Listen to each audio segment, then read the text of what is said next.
I mean, now in 2020, Chris, you hit the news, man, for some situations. Yeah. What was going on with that, man? Because I actually reported on that on my channel too, and they was talking about murder. Yeah, it was a very unfortunate situation where I was out late at a gas station, and a guy who was breaking into my car, just it was crazy, bro.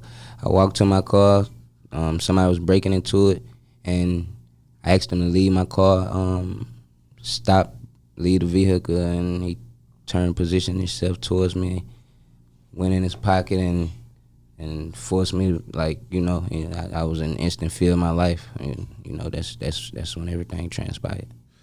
What is that like for you though, Chris? It's I mean, at the end of the day, it's an unfortunate situation, and that's the biggest word I could think of when I think about it. Yeah. Because it's just very unfortunate when you think about just everything, everybody that's involved, everybody that's affected, Yeah. Period. It's just very unfortunate. What I do know is that I'm 100% sure that I'm gonna be clear of everything. I did everything like I was supposed to do it. I did nothing I was not supposed to do. They got no charges that will be able to go to me based on what I did. Like, I've been charged, so let me take that back. But you really went and charged somebody and jumped head first out in the streets. So now what are you going? I mean, the tape, the evidence, everything came back, and it's exactly what I said. Nobody can even believe. They like, what? What did they make the arrest for? What? Everything in the tape is exactly what he said. It's exactly what. Yeah. It's crazy, So now, Chris, as a celebrity having to deal with that kind of stuff, man, because I mean, it's one thing to go through it as somebody regular on the street, but then when your name is in the news and it's just kind of magnified, what was that pressure like for you? The most, what's going through my mind is, I mean, I did everything like I was supposed to do it. I ain't break the law. I never,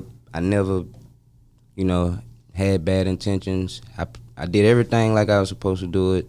I did nothing to break the law. So I'm scratching my head like, what is going on? What are they talking about? Like, this is crazy. It's like it's a dream. It's a very stressful situation. It's hard on me and everybody around me. You understand what I'm saying? It's a lot of emotional stress. Yeah. Involved with being wrongfully, accused. You feel what I'm saying? Like, yeah. It's a lot on you. It's kind of like, right now, like, say for instance, you was in the same situation. You just try to put yourself in the same situation, and just think, what's the first thing, you think, You just stressed me out with that shit, Chris.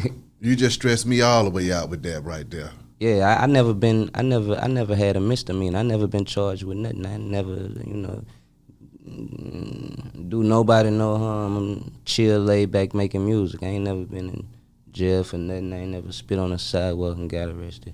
I ain't got a misdemeanor. Everything legal, nothing. What was going through your mind when you was thinking to yourself, I could lose everything behind this? Somebody done died, and I might wind up behind these walls for the rest of my life. That never went through my mind, because you gotta. One thing I know is that you, as a detective, you can say I'm putting cuffs on you and making an arrest for whatever reason you want to make an arrest. Yeah. But what have to happen is you gotta go get 12 people. They gotta explain everything that happened. Now you gotta try to find somebody that's a bad person within everything that's happened, or something, and that's impossible with me. Like, everything on tape. Yeah. I'm comfortable with my legal team. You understand what I'm saying? So that part of it is not on my mind. It's more like, I wonder what part of the judicial system are we gonna address over this? Who's responsible for this mishap? because you got the only person from Shreveport, Louisiana to ever give it a national spotlight, moved around my city and gave back, donated to nursing homes, opened homes that I didn't make money off of for inmates and things of that nature. And look at the circumstances and look at what one is willing to say.